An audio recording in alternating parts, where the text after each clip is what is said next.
Good to see you on this Wednesday evening. Let's all stand, please. 518 is Will Jesus Find Us Watching? 518.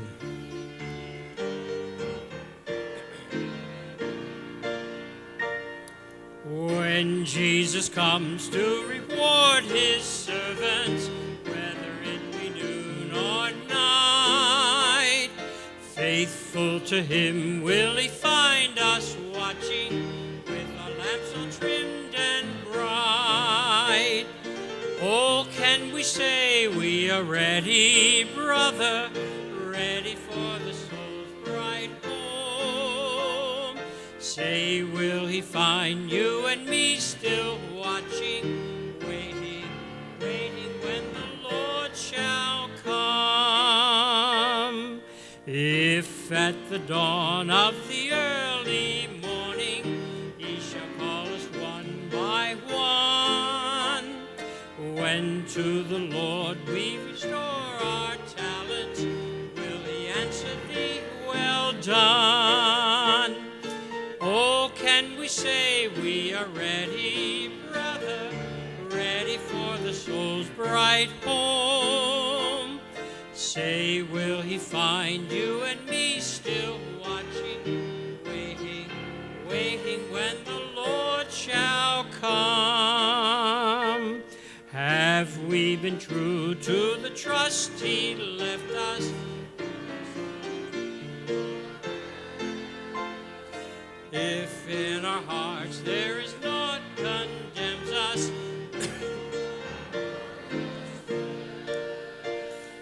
oh, can we say we are ready, brother, ready for the soul's bright home?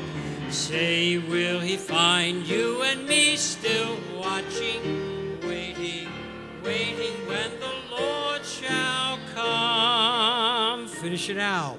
Blessed are those whom the Lord finds watching, in his glory they shall share. If he shall come at the dawn or midnight, will he find us watching there? Oh, can we say we are ready, brother, ready for the soul's bright home? Say, will he find you and me still watching, waiting, waiting when the Lord shall come? Go ahead and greet one another. We have a visitor right back here. His name's Jody. Jody, raise your hand. He's visiting from College Station, Texas. Okay? Good to have him tonight. We'll let the Case kids go out.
Just a stanza, first and last of 358, yesterday, today, forever.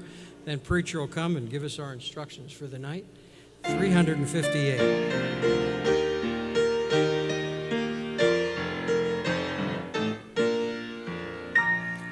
Oh, how sweet the glorious message simple faith may claim. Yesterday, today, forever, Jesus is the same.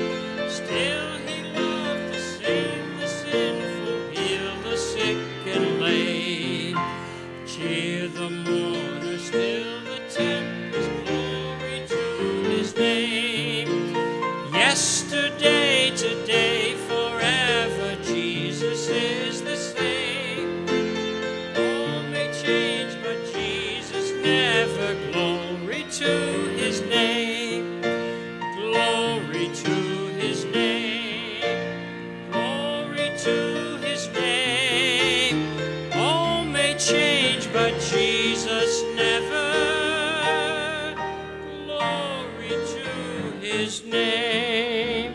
As of old he walked to Emmaus with them to abide.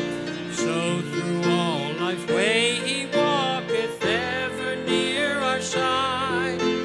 Soon again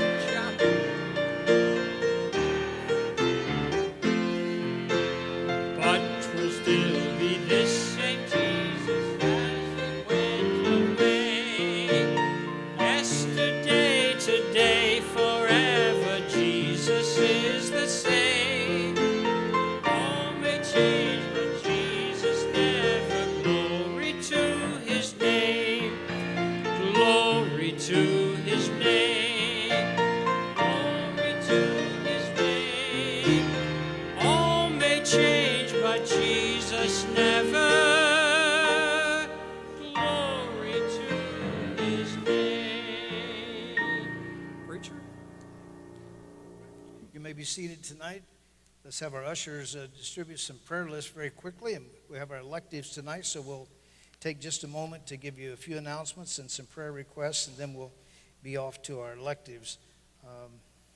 Let's just go right down to the announcements. The Roger and Star Hub's 50th anniversary celebration this Saturday, 1 to 4.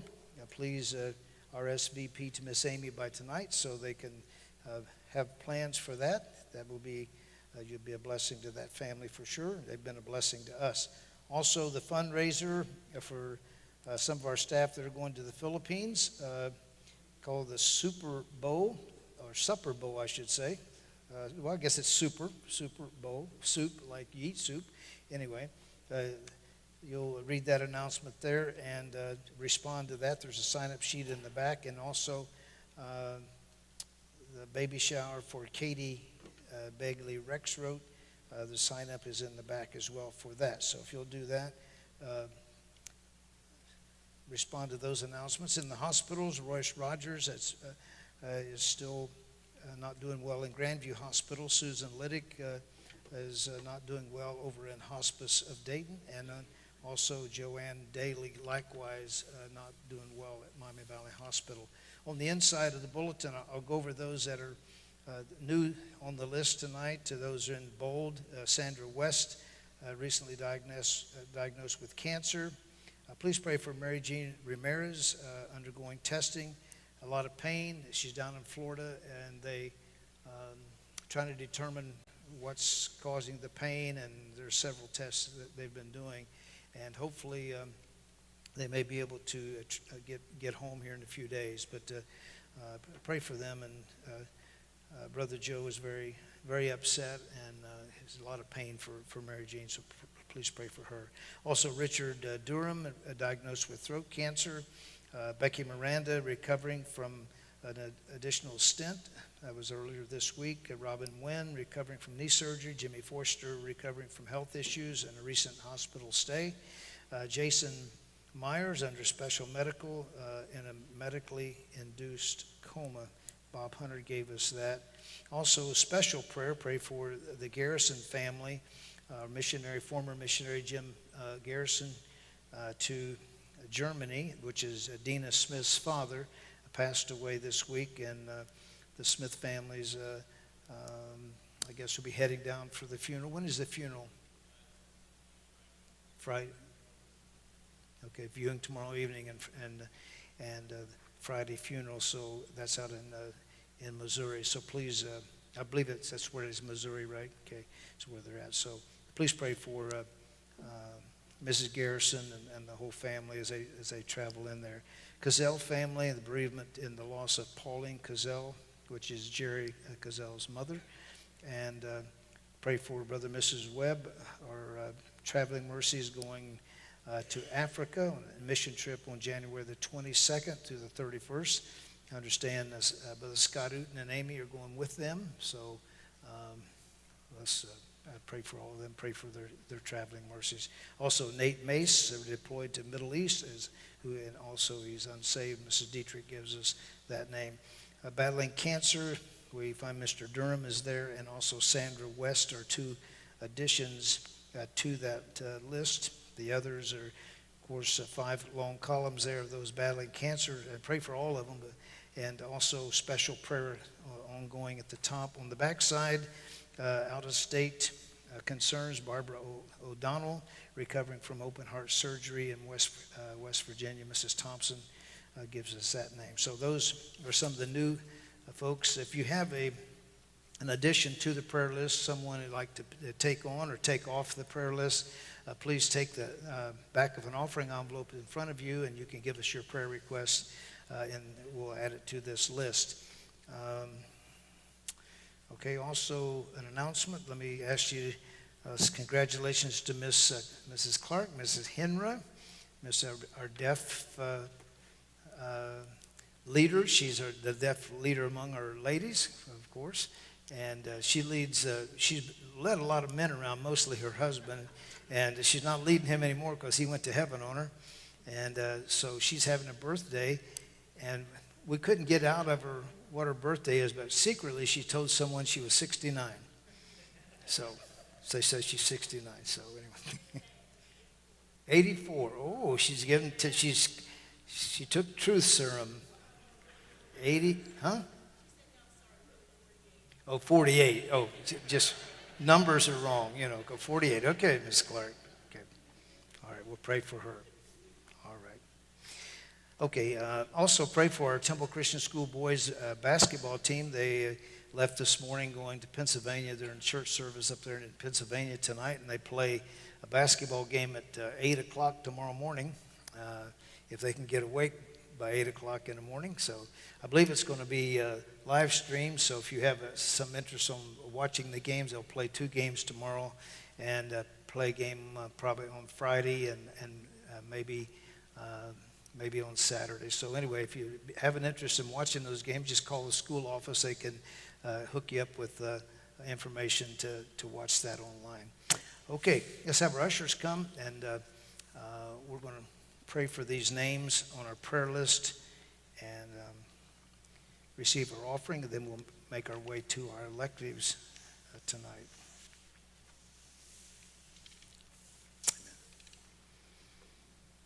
Let's pray. Lord, thank you tonight that we can be in the Lord's house, and Lord, for these names on the prayer list, we do lift them up tonight, and especially these new ones that were listed. I pray for Miss Mary Jean and Joe down in Florida, and Lord, I pray that as the doctors do these tests to try to determine the source of the problems, I pray, God, that you would give them wisdom and help them, Lord, that she can get on her feet and they can travel back to Dayton where they would be more comfortable here. I pray that you would just meet the needs that they have. And, Lord, for others that were in dire needs and these are in bereavement, I pray, Lord, that you would just comfort them and meet the needs that they have. And I pray for, Lord, for the Smith family and all the other family members that are going out for the funeral. Lord, I pray that you would just give them traveling mercies and meet the needs that they have. We thank you for your love for us and your goodness to us. And Lord, tonight as we have this offering, we want to have an offering to worship you tonight in Christ's name. Amen. Lord bless you tonight.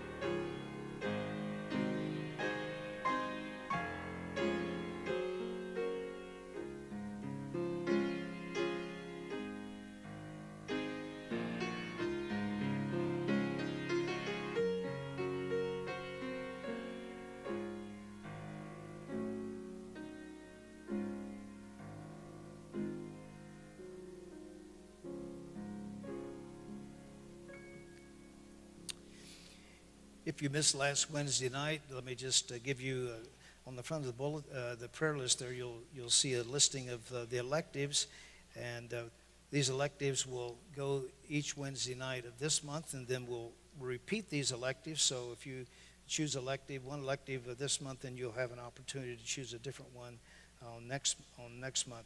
Here in the auditorium, I'll be continuing an elective on the history of our church, which would be Dayton Baptist Temple, Cornerstone Baptist Church, and now Cornerstone Baptist Temple.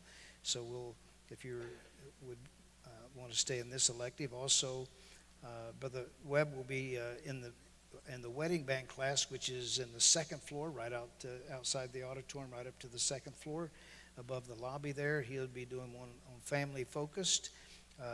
Brother Ken Fultz will be doing the 4 T's of stewardship, and that's right outside this door in the senior citizens classroom, the prime-timers room. Meet there. And then Brother Craig Loudon is in the back, and he is anxiously awaiting anyone who would like to get their CDL or like to get some training or information about how to get a commercial driver's license. We would love to, we could really use some bus workers, and so he is available. So he's right in the back there.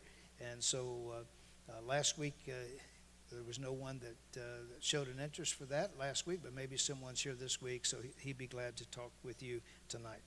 Okay, so we're going to be dismissed. So if you know your elective, see that you're elective at choir at 8:15. At 8:15, choir members, dismiss yourself and go to the choir room at 8:15. Okay, God bless you. Thank you for being here tonight.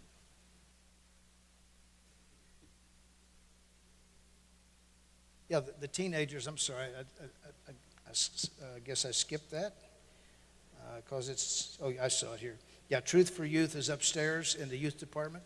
Those of you that are staying in this session here, I'd like to ask you to move down to these front sections here, make it a lot easier, if you would. Just come on down to the front.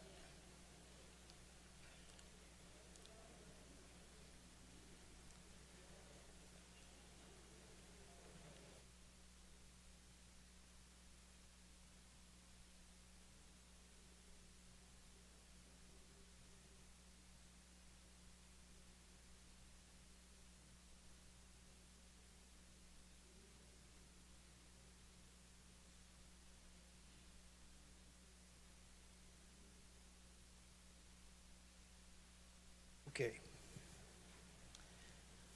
Dusty, would you mind going up there and pulling that?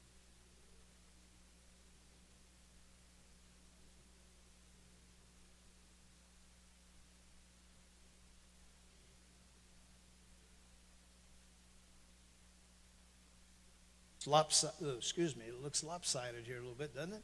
Okay, that's okay. I'll still stand here in the center. Okay, I've got a lot of things to give out tonight, and some things you received last week, and so we'll try to do that. And after we get some material out, I'll see if anybody has any questions, and if no questions, then we'll go on from there and continue what we're doing. This is the purpose of this was I've talked to several folks. In past times, and a lot of people, especially that are new to the church, and when you take the history of this church, which started as Dayton Baptist Temple in 1951, well, we're all new, right, from that, and then with the merger, actually the start of Cornerstone Baptist Church in 1985, and then the merger of Cornerstone Baptist Church and Dayton Baptist Temple to become Cornerstone Baptist Temple in 2001. So there's a history there, and I find a lot of people do not know the history, and so the purpose was to kind of, as your church, you could know more about the history. And as I go through the history, it's like if you wanted to tell your life story, you emphasize the good points, and you probably stay away from the bad points. There's some things that, but I will say this: if anyone, as I tell this history of the church, if there's someone who thinks, hey, I've heard this story, and if you want to see me privately or talk to me about that, I'd be glad to tell you, anything that I know, because there's a few, just like our life. Isn't there some things in your life that you probably wouldn't want to talk about again? You wouldn't want to, to just, you and other people to know. And that's, church is like people because it's made up of people. And so there's always things that have happened that wish wouldn't have happened the way they did. they did. So anyway, but so there's some of that history. I'll try to stay away from that, but it's not because I'm trying to shy away from it. I don't know all of it. Matter of fact, the time I came to this church in 1959 as a teenager, I first walked in this church chasing after a girl. In 1959, some of that history had taken place that I don't really know much about. I know a lot of the history because after, in 1961, that same girl and we got married on this platform in 1961. We started teaching Sunday school class in 1961, and so in 1962, I started driving a bus route, and so from that time, we've been, this became, very, very much a part of our life, like it's a part of your life now. We were faithful to the services, and then in about 1960, the late 60s, 68 or 69, I became a youth pastor, was on the staff then for 17 years, and so anyway, then started Cornerstone and was pastoring for 16 years, and I've been back here as pastor since 2001, so whatever that is, that's 19 years, okay, so anyway, that's kind of my history in a nutshell, and I've told you good things, and there may be things that all of us have those type things that, we don't talk about a lot, but I'd be glad to talk to anybody about anything in our past. If you, sometimes you hear things, and if it's something that you hear that you think you'd like to talk about, just let me know. Okay, last week, here's some things we gave out, and you may not have gotten. Number one, we gave out a copy of the Constitution of the church, okay? Now, let me have some guys to help me here. Terry, would you help me? If you did not receive a copy of the Constitution and you'd like to receive one, I have plenty for everyone. Matter of fact, Brother Jody, if you'd like to have one, it's open. These guys will be around. I have more copies if you need some. Secondly, last week,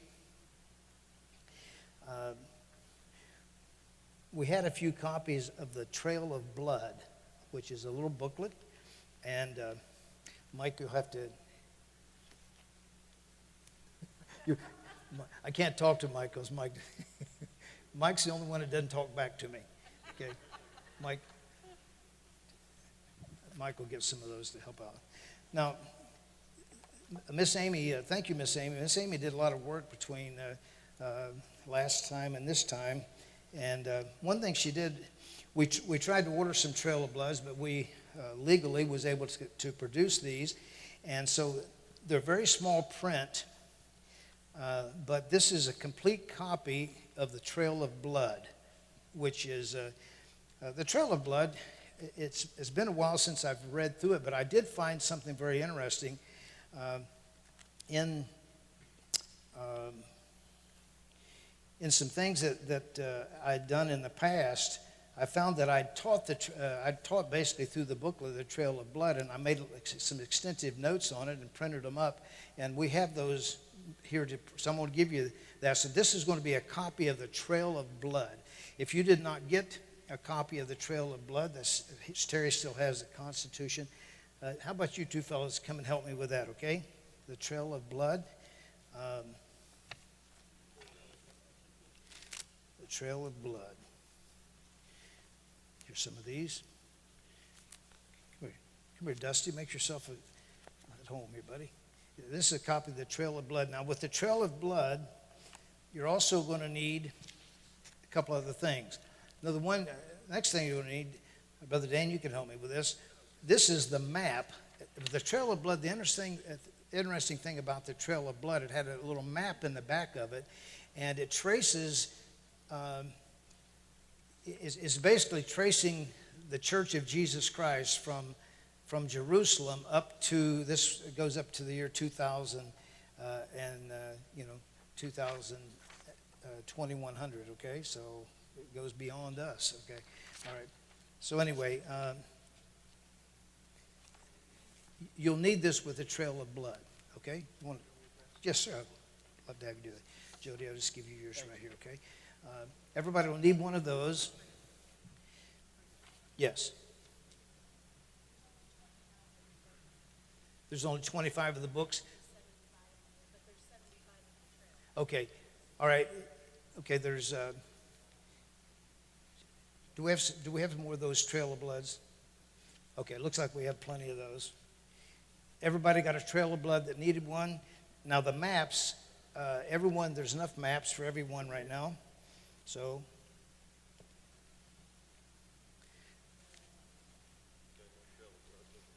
we do. They were right here. He just took them right there. John has them. Whew. Now, obviously this elective is something to give you plenty of late night reading material. And now this one I'm going to give you next.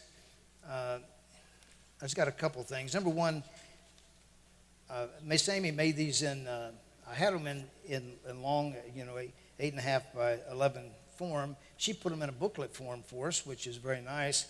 And it starts off with something called Baptist Heritage, and you've seen this maybe before. Many of you have if you've been around church for a while. It just takes the name of Baptist and it kind of gives the characteristics, so to speak, of a Baptist. What is a Baptist? Using an acrostic, using the word Baptist. But then after you open that up, it really gives you information on the Trail of Blood. It's really like something that I did years ago. I gleaned from the Trail of Blood, and I wrote down some of the main points, and then I took it a little farther beyond that. I took it beyond what the Trail of Blood went to kind of bring us up to date to the Cornerstone Baptist Temple. Okay? So everyone would need one of these. Now, I know this is more stuff than you've ever bargained for, but everyone needs one of these, okay? Give me some more fellas here, okay? So everyone take one of these booklets. Give them to them whether they want them or not.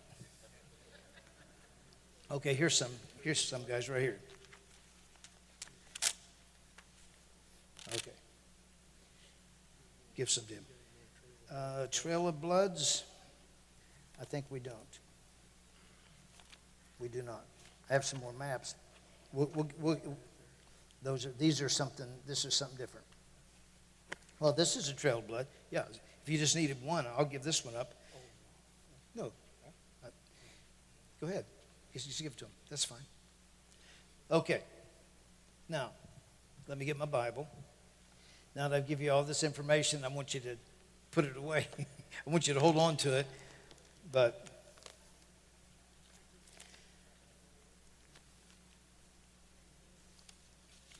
okay, last week some things I gave you last week had to do with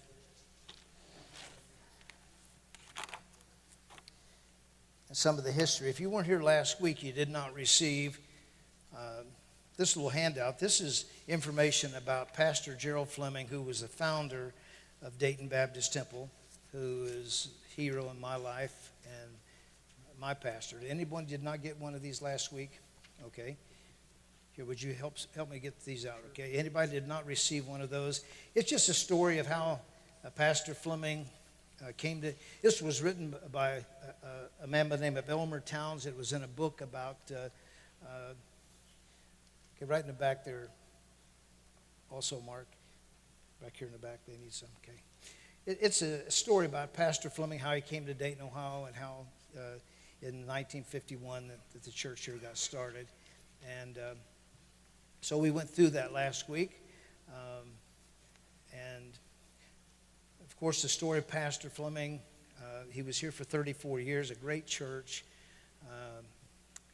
great soul-winning church, a great visionary, really made an impact in this city. Pastor Fleming got Alzheimer's in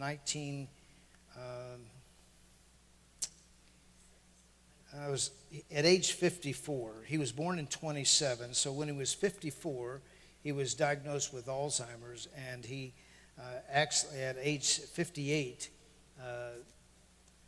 resigned the church at 58, and then he passed away at age 67, and so he passed away in Florida, and I was able to go down there. I had a call on a Thanksgiving Day in 1967 that he was getting very low, so I found a flight and went down to Florida on Thanksgiving Day, and was there when he passed away on the 26th of November, and then came back with the family here and had an unbelievable funeral service. I have a copy of that funeral service, but it's on a VCR, and so it's not on, at least it's not on cassette. It's on VCR. But I'm telling you, if I can get somebody, if anybody would know how to take a VCR and copy and make a DVD out, I'm telling you, if you would see that funeral service, it's like a revival service, really. I mean, it would stir your heart.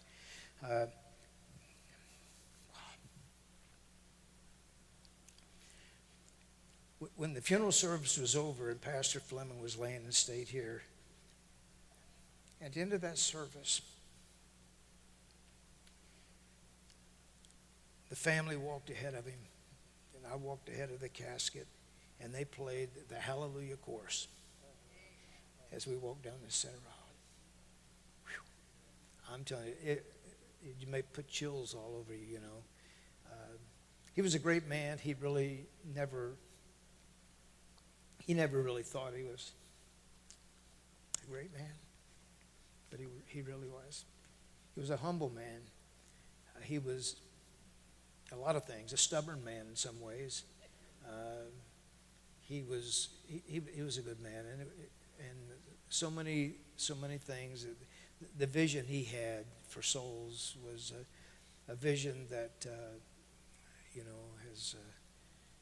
has impacted many lives in Dayton, Ohio. But anyway, it was in 1985, and May the 18th. I found some notes, and on May 18th, 1985, that Pastor Fleming announced that he was going to retire. And then it was actually on June the 21st, I think, when it was sometime in the middle of June when they had the church constitution at that time said that they would have two candidates, two preachers come in and preach, and then they would both be candidates, and the church would vote on those two candidates. And so they did that voting, and then that ended, his ministry. That was sometime toward the end of June when that happened. Okay, and so anyway, that's.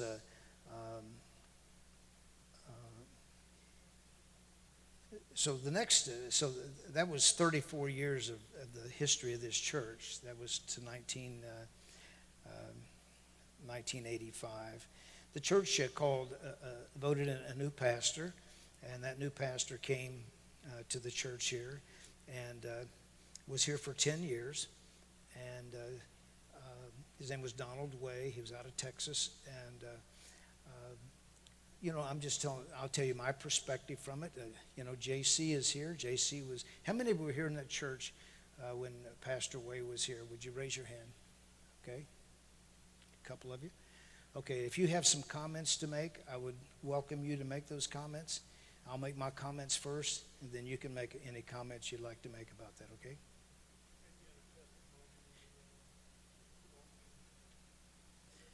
Yeah, okay. You can also give a testimony about your involvement in the baptistry. I'll just give a testimony about that next 10 years as far as the perspective of Dayton Baptist Temple during those 10 years. Of course, I was not here during those 10 years, but I was in Dayton, Ohio, and I knew about the ministry. And from my perspective, I felt the church did well. I felt the church had good ministries. They continued to support missionaries. They still ran buses and still had a Temple Christian school. And there was good things that happened here. I know a lot of things they did to take care of the property. The property was well taken care of. And I would say that was, from my perspective, what I think about happened the next 10 years. Was some positive things. There were a few negative things that happened, but there were some very positive things. After 10 years, Pastor Way left the church, and then the next, that would be in, JC, what year was it? That Pastor Way, he was here 10 years, so it's made about 1996, 95 or 96, Pastor Way left the church. And then the church from that time up until 2001, which is like 6 years, there was the church had was taking its time, I guess, to find a new pastor, and it was a difficult period of time. They did call a pastor to the church after Pastor Way was gone. It maybe took a year or maybe longer than that for the next pastor to be called. And anyway, it was a guy named David Sumner. David used to be a missionary that we supported, and was a good missionary, good man. And David Sumner, a pastor of the church here for about a year and a half. And then he left to go to a church in the South. And then so the church went through another period of time, trying to find a pastor, or praying about a pastor. And they had several within the church who were pastors, who had a desire to pastor. And I guess that it was voted on a couple times, but there never was a sufficient number to bring those people into the pastorate. So, but then they finally called another missionary, another former missionary, Jody Davis. Jody Davis came, and he pastored only for six months. So out of this, from 1985, then you have 10 years to 1994, 1995. Then from 95, I'm going to say from 95 to 2001, those 6 years, there was actually a pastor at the church for a total of 2 years out of that. So that there was many of those times they had someone who was acting as pastor, but there was not a pastor here for 4 of those 6 years. So then it was when Pastor Jody Davis, at the end of his time here, that's when I think the church they must have been to the bottom of the barrel or something. They called me, and I remember I had a call. It was the first of the year in January, and had a phone call on a Saturday, and they asked if actually Brother Deward Bowron was in a meeting with some men. I'm sure JC was probably in that meeting, and at that meeting they called and he asked if I would if I would talk to them about the possibility of merging the two churches, and so I did. I didn't that day. I couldn't that day because I was preparing for services the next day. But the early part of the next week, then I met with that group of men, and we started like a 4-month process of praying through this and seeing if it was God's will, because it wasn't my decision to make, and it wasn't the men that were there. It wasn't their decision to make. It was a church decision. The two churches had to decide if it was God's will for the two churches to be joined together. So we started working through that process and had a few ground rules. I established a few ground rules. The first ground rule was that we were friends, and if one of the churches voted against the merger, that we would not be mad at each other over it. We were looking for God's will, and so if after we talked, if Cornerstone voted against it, we didn't want them to be mad at us. And if after we talked, and if Dayton Baptist Temple voted against the merger, then we wouldn't be mad at them. So we were looking for God's will. We weren't trying to make enemies. We were friends. We're on the same team, and so that's how the whole thing, in a nutshell, got started. JC, won't you come and anything you would like to say? This is JC Fraley, and JC, a member of the church here at that time. And of course, HC was a member of the church here at that time. And just let me see if I can get you a microphone. Come up here? If you like. You want to go up here? Is it live? No, we'll put it live. Okay, make sure get this microphone on. Okay. All right. Okay, JC, go ahead. Well, where do I start? Wherever you I've want got, to start. the Bible tells us that be ready to give an answer of the hope that's within you with fear and trembling. And I've always tried, Brother Seiler, to be ready to give an answer, because sometimes you'll be caught up and maybe be embarrassed if you was to stop at Wendy's or somewhere for a sandwich, and the waitress asked you what the message was on today. So you better keep that in mind. It has happened to me. It didn't embarrass me. I had an answer.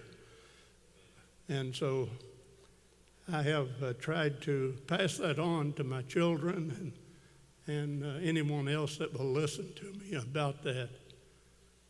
But I jotted a few names down, Brother Seiler, that I want to read here in a few minutes. But before I do, I would like to give a word of testimony about how I became a Christian.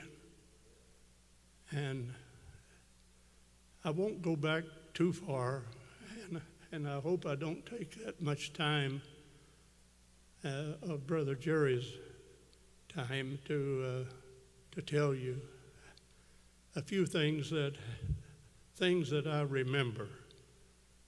I'm writing an autobiography on the computer. The kids wanted me to, and Brother Fritz encouraged me to do that. I visited him several times in his home, and when he was sick and not able to come, and so about a year and a half ago now, I started this, and it's on the computer, and the computer has lost some of my pages down through the years, and it sort of discouraged me, but I got my son-in-law to repair it, and so I had to rewrite some of my pages that I had already written, and I thought it would be secure, but it wasn't. I want to go back. Hazel and I had been married a year when I picked up the Dayton newspaper one Saturday, and it was our anniversary would have been on Sunday, the next day. And it said, "Follow the crowds to hear Dr. B.R. Lakin at the Dayton Baptist Temple, 1707 Omer Avenue." And Brother Fleming had a pretty big ad in there. I know it cost the church money, but he believed in advertising. And I'll tell you in private what his words were, but about that, if you care to ask sometime. But I asked Hazel then, we both knew Dr. Lakin, or of him, and so that was an invitation for sure for me. And I asked Hazel, would she want to go to church on Sunday? That would be our anniversary. That would be our take her to church for the first time. I hadn't been in church since I had gotten out of the military, and that would have been over 2 years from that time. And so we decided to come. We're in a basement back here underneath a section of this. Back here, the first edition is 1954. August the 22nd, 1954. So we came into Omer and parked, and there was a tent pitched out here where the buses park, and the garage, and over to the west side of the building here. And everyone greeted me. I didn't know anyone. No one from the church had invited me. I didn't know a soul there. And but we sat down and listened to Dr. Lakin, and I had previously asked some questions to my brother and my uncle in Huntington, West Virginia, I said, how will I know when I'm saved? They had gotten saved, and they were talking to me about salvation. And so I wanted to have assurance of what I was doing, what I was. I never had any trouble believing the Bible, but I had trouble about believing what people told me, and I hadn't been told from the Bible itself what I must do to be saved. I was like the Philippian jailer, I guess. I was asking, what must I do to be saved? And so they hadn't taken me down the Romans road, so to speak, like I've taken folks since I got saved, thank the Lord. And but Dr. Lakin had an inspiring message, and a message that would bring people to repentance. And as best I remember, there were 17 people saved that night, and I was one of them. A young man by the name of Don Chenoweth, some of you will know who I'm talking about. I know Brother Jerry will. And he led me to the Lord. He had been to, he was going to Bible school. He had been in the Seventh-day Adventist movement and had gotten saved and was headed in the right direction. And he led me to the Lord there at the altar. And so the next week, we kept coming back, and the next week Hazel got saved, and Brother Fleming baptized us both down in the basement in their first baptistry there. But I met some men that first day, that first night, and in the days ahead that I would like to make mention of, and there was a big influence on my life. Wiley Todd and his wife named Elizabeth Todd, Jeff Bates, this was all 1954, J.C. and Paul Orem and their wives, Milton Goss is a name some of you may not remember, and I'm not sure that Brother Seiler remembers him or not. And Jim Purcell was there. And so there was another man. I heard Brother Seiler mention his name last week, Mr. Carlton. He would walk up to you and he'd say, "My name is Carlton. What's yours?" And so he was easy to get acquainted with, and was a big influence on my early Christian life. And John Chenoweth, Jack Jones. Harold Britton was a man I met in 1958 after we got this building, and he sat right back there by the outside doors, side door there. And Brother Fleming asked him a lot of times to pray, and he had such a wonderful prayer, such a convicting prayer, and it was all Scripture he would use in his prayer, and he was loud and clear, and you didn't have any trouble all over the building hearing him without a microphone. And there's another name, Clay Steele. I don't know if you remember him or not. Jim Reveal, Merle Warren, Chet Atkins, Chet Likens, and Bob Jones, and Mr. Fullerton.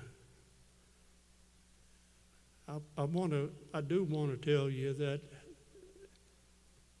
that Brother Fleming's preaching, under his preaching, that he preached that when you got saved, that you should be learning how to teach the Bible and teach people how to be saved.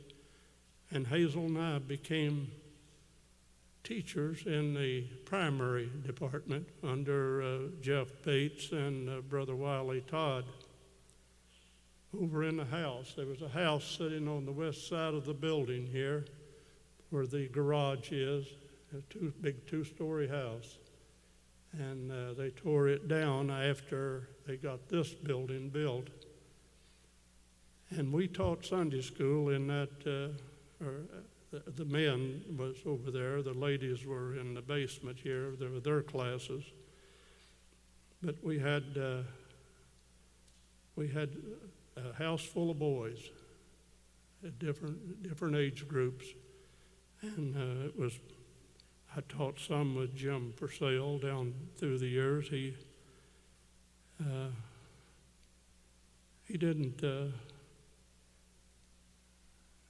stop teaching, and I haven't stopped teaching in Sunday school, but I have tried to follow up on the Romans road, telling people how to get saved.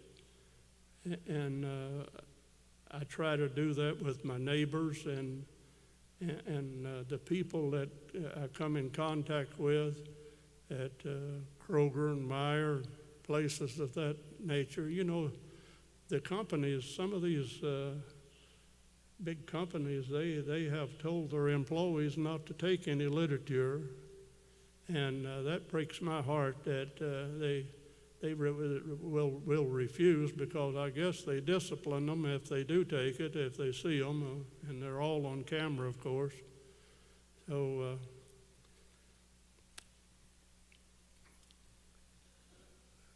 but I have taught down through the years some. I've taught some with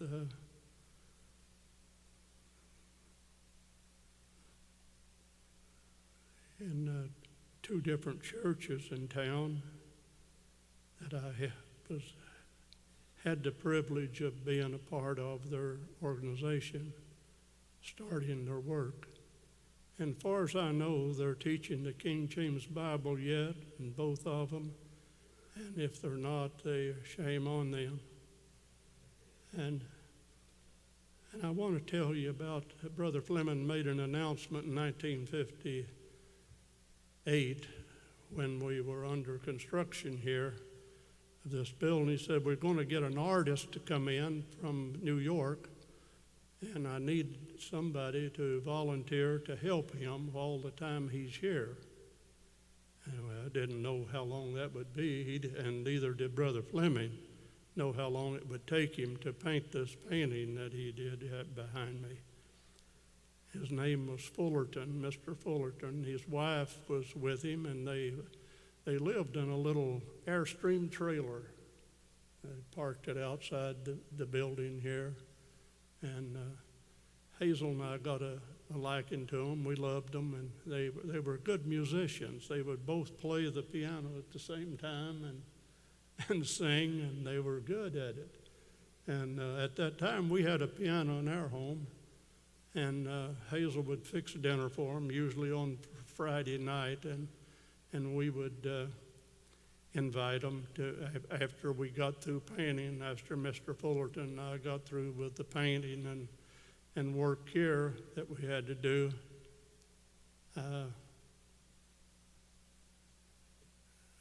She would have that dinner ready, and so after dinner they'd go into the piano and we'd have a time of praising the Lord in song, and it was a good memories for me.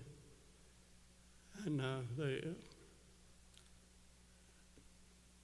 I'm not sure that if any of you know what Masonite board is. Do you know what Masonite board is, any of you? Okay, that's what that painting is painted on. I think it was a 4 by 8, but back in those days in 1958, they looked like 12 feet to me. And so we put, I don't know how many sheets the church bought to put on on top of that concrete block in order to paint that picture behind me, the baptistry, and the painter and the artist like to call it a mural. And so we built scaffold inside the baptistry all the way to the peak. And after we got the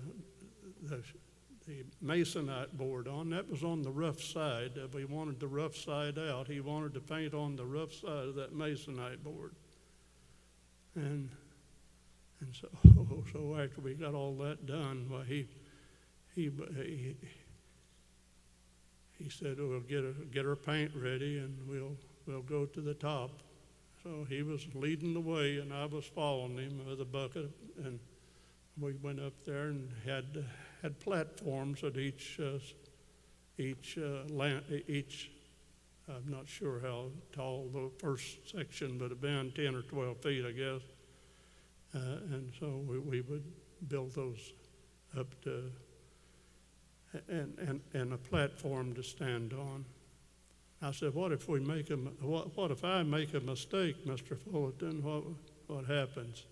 He said, we'll just cover it up with another one. Don't worry about it making any mistakes.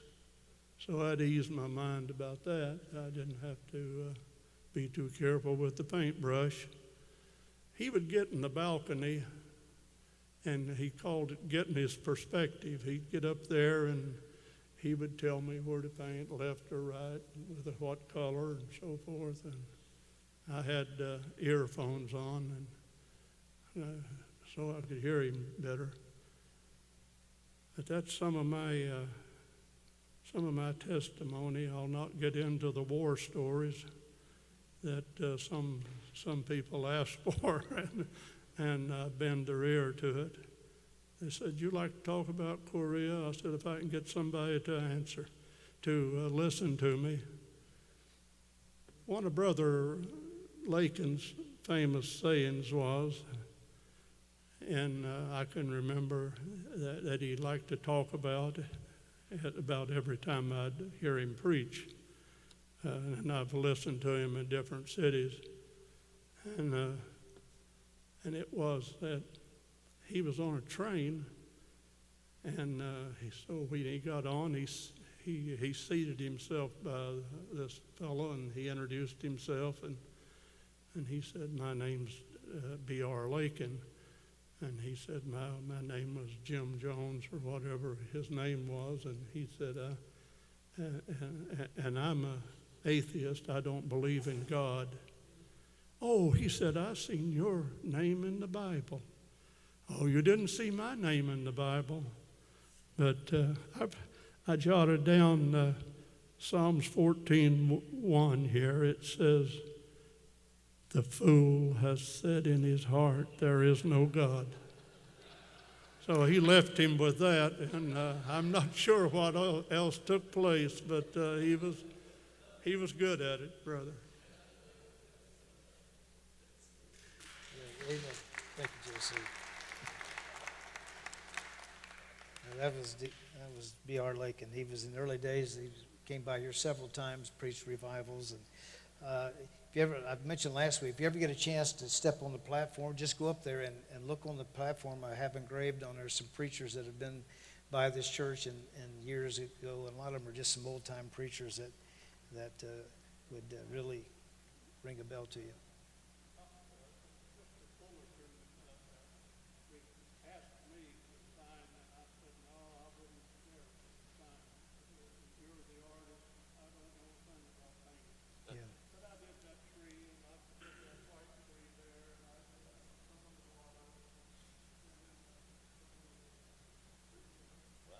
We're impressed. Very good. You know, this, I believe this is true, J.C. You could probably help me with this, that this is an exact replica of the painting that was in the Akron Baptist Temple. I believe he also painted the baptistry. And this church was built, a miniature Akron Baptist Temple. Akron Baptist Temple had the same type of layout, only it was a bigger church. And so when Pastor Fleming built the church, it was kind of built after that. And so the baptistry, I believe Mr. Fullerton may have painted it there as well. Well, there's, I was jotting down some things, a lot of names, if you went down, wow. This church is here because there's been a lot of, just like any church that has any history, there's people that are on in heaven for years that have paid a price for us to be here. Those that ministered at Dayton Baptist Temple, and those who ministered at Cornerstone Baptist Church, and now, we're hoping to leave something with, you and all of us. We're trying to leave something for those that come behind us as well, if the Lord tarries His coming. When I first came into this church as a teenager, and like I say, I was chasing after a girl that I ended up marrying, and still married to, but anyway,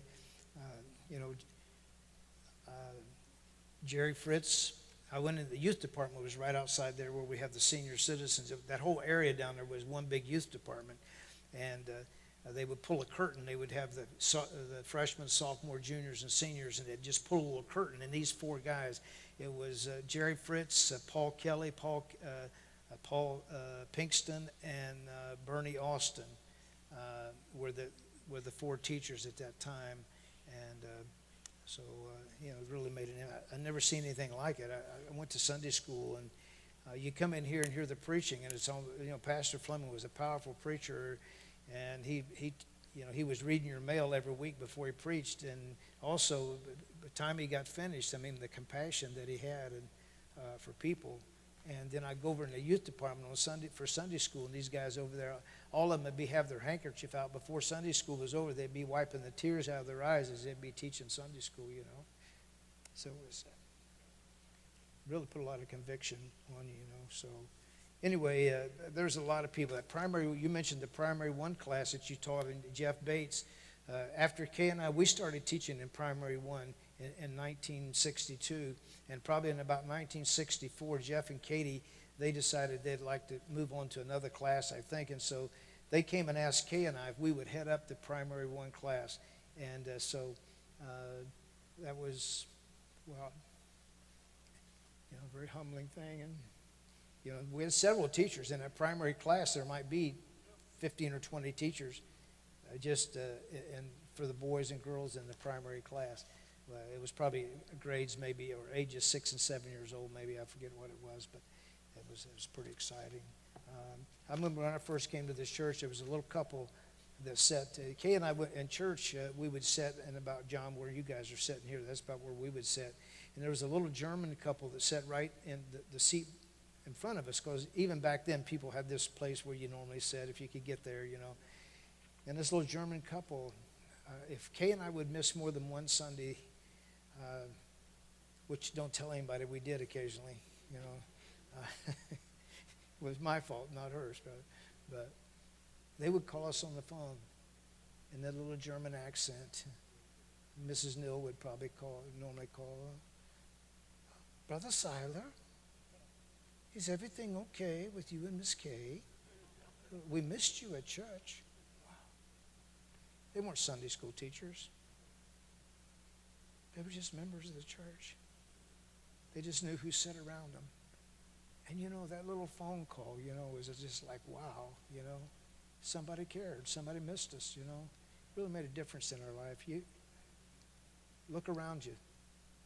You could do the same thing, and maybe many of you do. But anyway,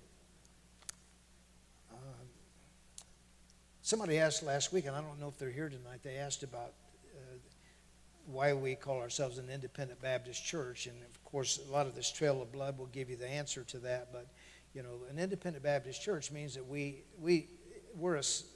an independent Baptist church is a self-governing church. We don't have any, we fellowship with other churches, but, any decision we make is made by the church, by the congregation. We don't have to go outside the church to get any authority to do anything. Our authority, Christ is the head of the church. The pastor is the under shepherd. I'm not a dictator. I don't make every decision. I do have. I think I have a lot of leeway And I think hopefully it's because you feel like that I use it wisely. And I appreciate it. I wanted to tell you I spent $50,000 yesterday. No. Was made to the church, and he resigned, and it was a sad day, really.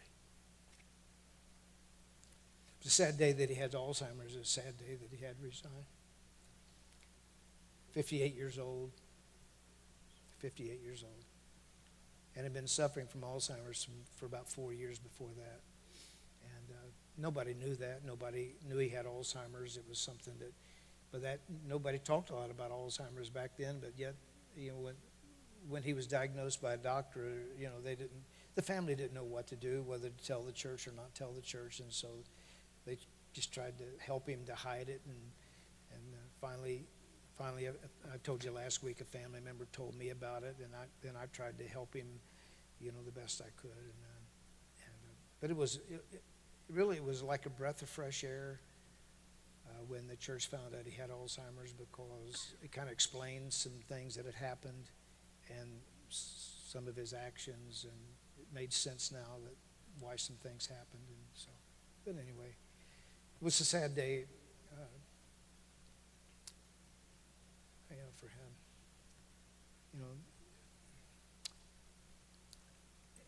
One of the things that really, I love Pastor Fleming, so I told you this story. I don't know if I told you this story, but the new pastor wanted his own staff, and so, really the staff that was here was asked to resign, and the new pastor coming from Texas, he had his own thoughts of who he wanted, and so I normally tell people I left for health reasons. They got sick of me, and so I left, and I sure didn't leave with, bitterness or anything, and I did leave with a broken heart. But, I knew I just took it as God's will. I figured it was God's will. I didn't know what to do, so I decided that I didn't know anybody outside of Dayton, Ohio. I had a call from a guy over in Columbus, a Columbus Baptist Temple. The day after I resigned, I had a call from Columbus Baptist Temple.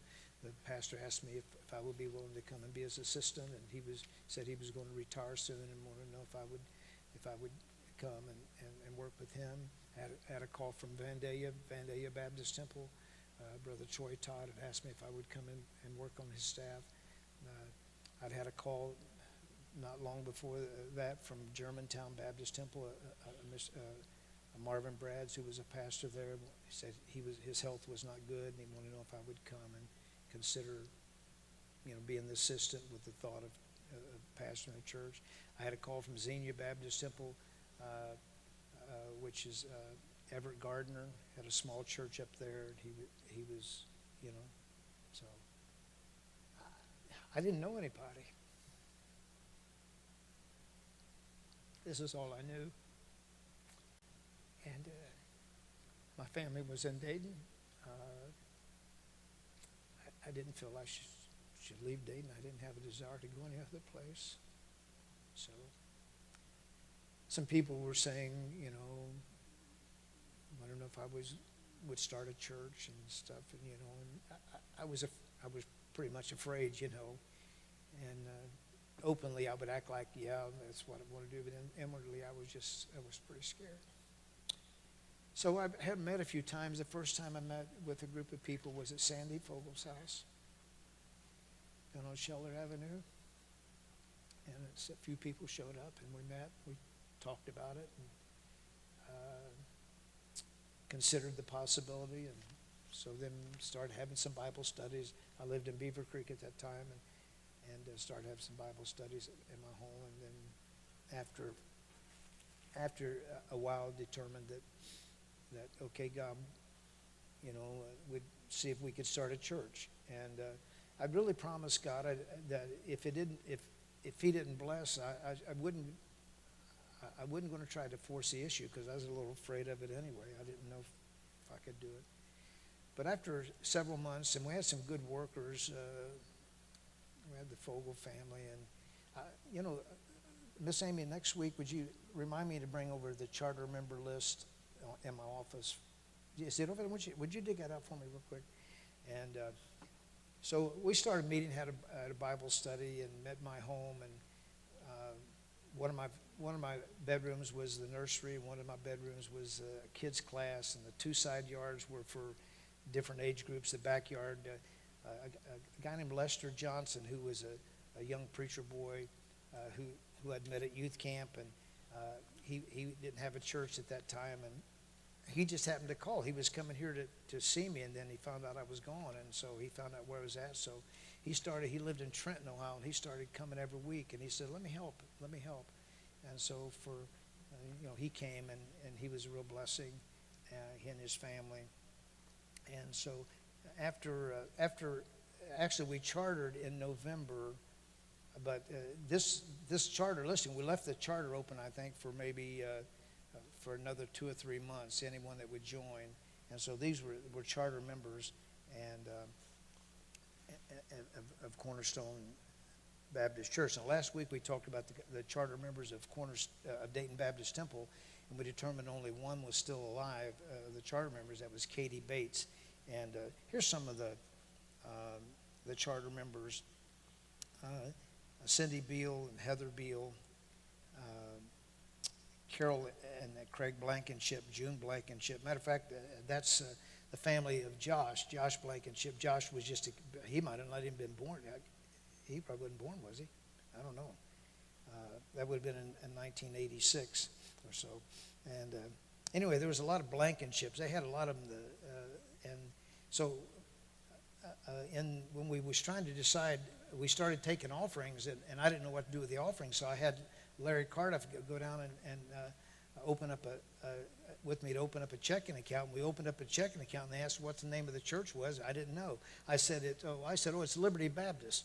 So we started a bank account under the name of Liberty Baptist, because that was kind of a name I favored, Liberty Baptist. And so then we got to where when we decided we was going to start a church, well, we finally, we had to have a name, and we had to vote.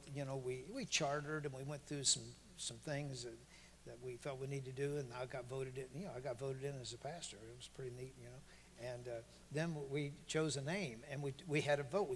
We had 10 names. It was nominated. Then we voted and got it down to the top 5, and then we got it down to the top 3.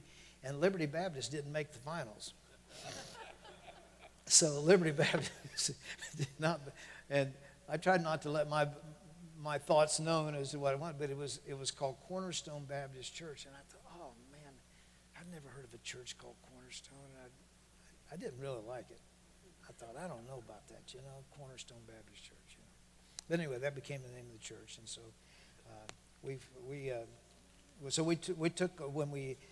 so we met in my home, and then I was driving. I'd started to work with a Boer Blacktop, which is my brother-in-law owned Boer Blacktop, and so I had to have a job. So I drove it. I had a commercial driver's license, so I drove an asphalt truck and did some sealing and worked to kind of keep food on the table for my family and pay some bills, and so. Yeah, I've been sealing ever since. Yeah, okay. But anyway. One day I was driving up Parchman Road, in this old building. I saw this for sale sign I'd never seen before. It was an old school building that belonged to Mad River Township, and it had shrubs all around it. It had an old rusty fence around it, a schoolyard fence around it. The building was pretty ugly, but man, all of a sudden, my heart, it's just like, wow. I mean, we're meeting in my home, and it was. It was bring your own chair to my house, I mean,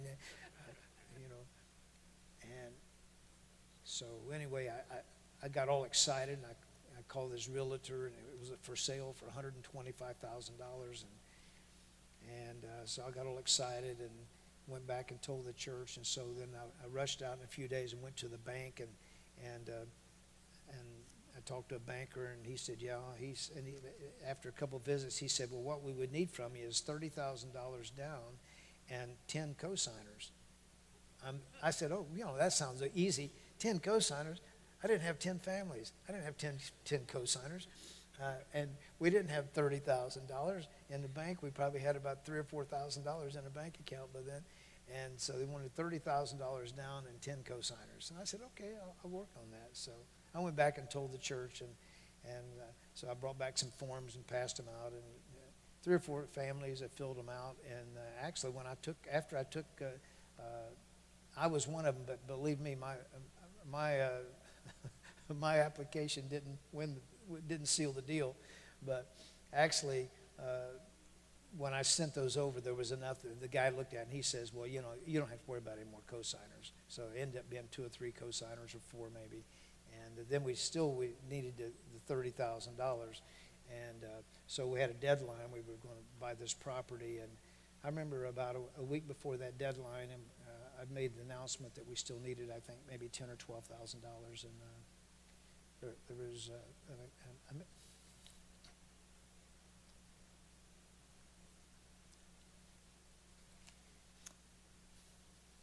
there was a family that had called me and asked me if I could meet him.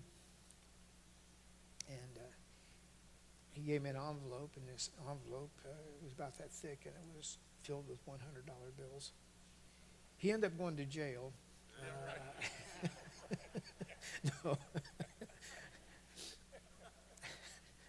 But actually, he told me later he had a loss. He had had an accident, and he and his wife had talked and said, we will, whatever we get in a settlement, we'll give half of that toward that building fund.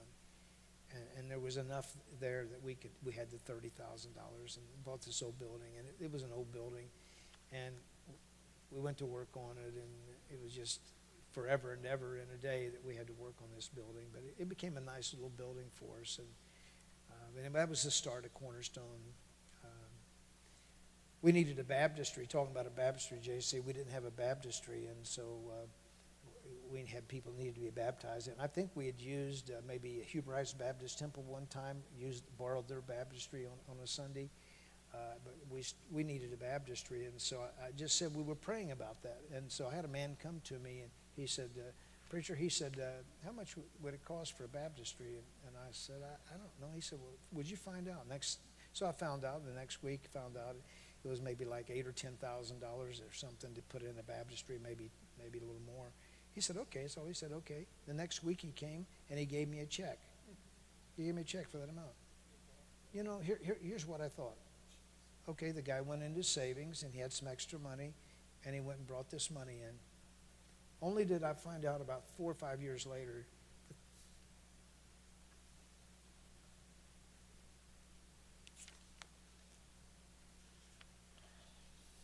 this man went down to a loan company and took out a loan and made monthly payments on that baptistry. To have a building like this, and there's people had to do things like that,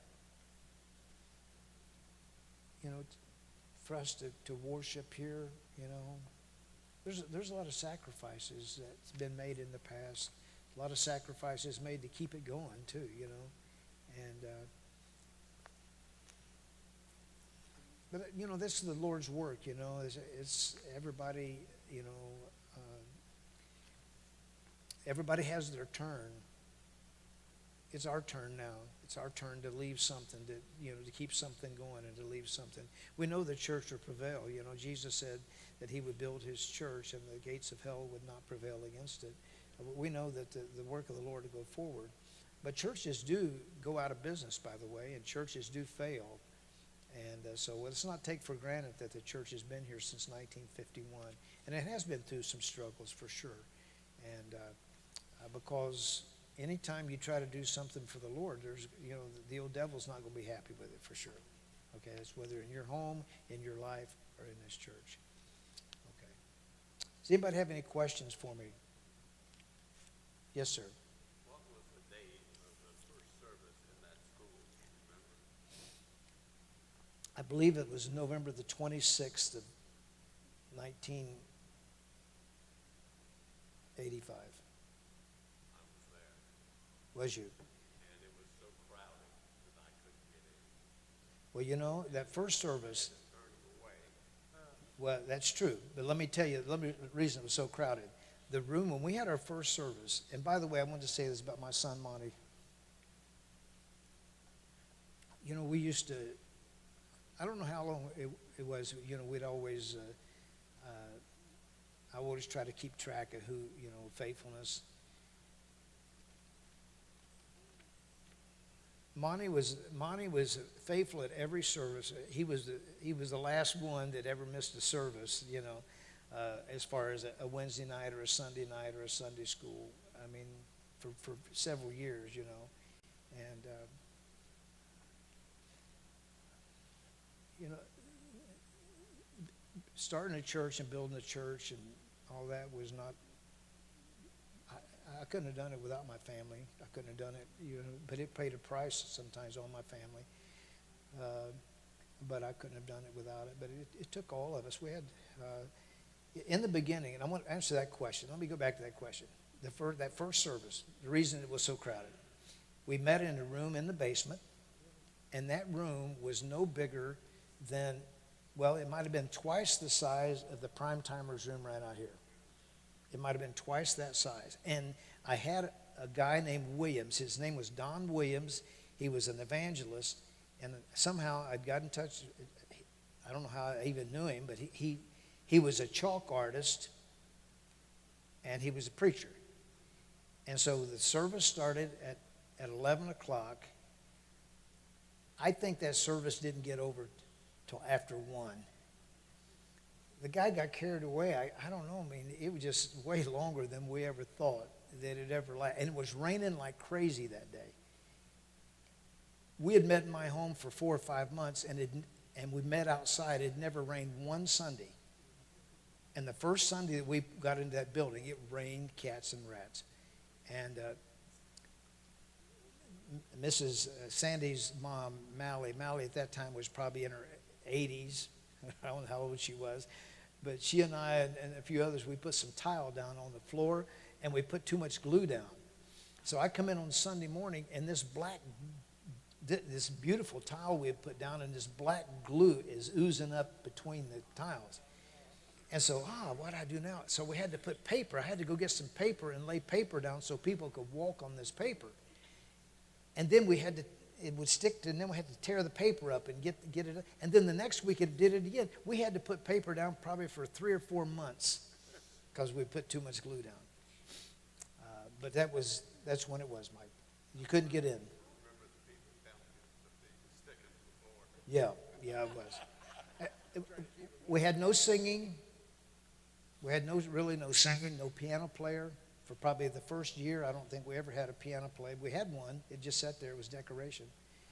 And finally, Jennifer Spahn, a little teenage girl, scared to death, admitted that she could play a little bit, so she started playing.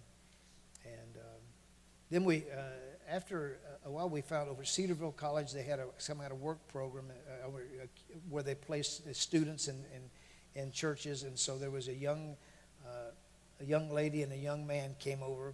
She was a good piano player. He was supposed to be a song leader. He couldn't lead a song, but anyway, he was better than what we had, and so that was a real blessing to us. The word was out. Sandy was a good bus worker, and Sandy and Forrest Fogel were personal friends of ours, and Kay was a great bus worker. We loved the bus ministry, and in those early days. I mean, really, in a few months, we would have 50 and 60 at our home. But if we had 50 or 60, 40 of them were kids. And it was like the word was out. I had a couple preachers tell me that the word was out that Jerry Seiler had started a kids' church. And I said, that's not bad because kids don't give you as much trouble sometimes. Kids grow up. We found that out. Kids grow up and are real people. And so anyway, I know this seems a little bit unspiritual, and what we're talking about tonight, but I just feel like as most of you here, you're hearing this stuff for the first time. This is a new story for you, and it's an important story because, this is the history of our church. And I love this church. I love this church. I was married in this church. I wasn't saved here, but I was saved at my home. But I was saved as a result of this church. I really got saved in my bedroom at home by myself, you know, praying to the Lord. But it was because of the influence of this church. And when I was here, I loved this church. And, when I was here as a layman like you are, and teaching Sunday school and driving a bus route, and I loved it. And then when I was on the staff as youth director and bus director, this was my life. I taught Bible at Temple Christian School. I was the basketball coach. I was a soccer coach. I was the athletic director. All these things at one time. It was okay. That was my life. When I left here, I still left this church.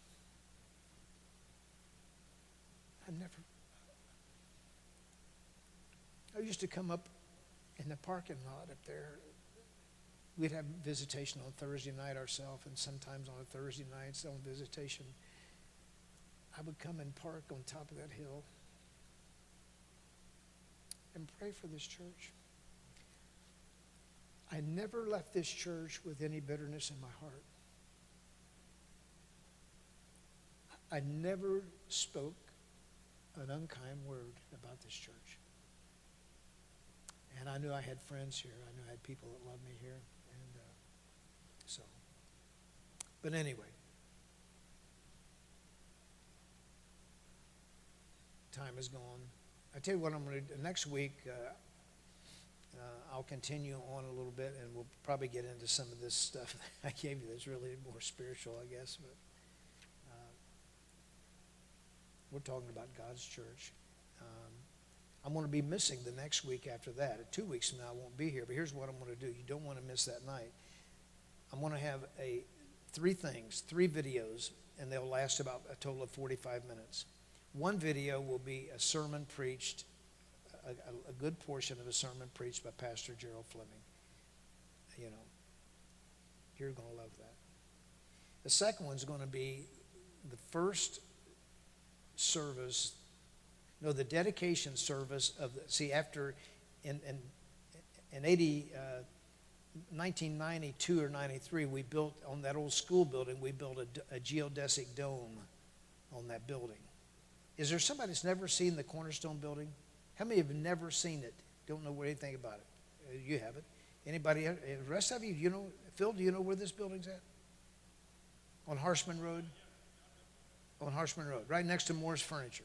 Well, it's got a geodesic dome. It's a very unusual building. Well, after we built that dome, then the first service, we have a video of the first service when we moved into the dome. We have a video of that. And then also we have the first service when we merged with Dayton Baptist Temple, the first service in this building. Wow. That was, I could tell you, JC, if I just had the time to talk about that 4 months from the time that I came in the choir room there and talked with a group of men, then you were there. And just all the things that happened during that next 4 months where God was leading, it's an amazing story. God was leading in it, Thank God. But anyway, so I'll entertain any questions that you might have, and if anybody has some, we're going to have to leave, but I'm going to be up here at the front if anybody has any other questions, things you want to talk about. I could give you 1,000 names of people that have been blessings at Dayton Baptist Temple, Cornerstone Baptist Church, and here at Cornerstone Baptist Temple. So, Lord, thank you for the opportunity we have to serve you. Thank you for all the efforts that's gone down through the years by great people that loved you, that have sacrificed of time and talent and resources, Lord, to give us a place to worship. And I pray, God, that you would take this little elective that we've had to, Lord, maybe help us to be more endured to the work and realizing that, God, you've done so many wonderful things to give us a place to worship, and we thank you for it in Christ's name. Amen. Amen. God bless you. Thanks for being here tonight. Joe?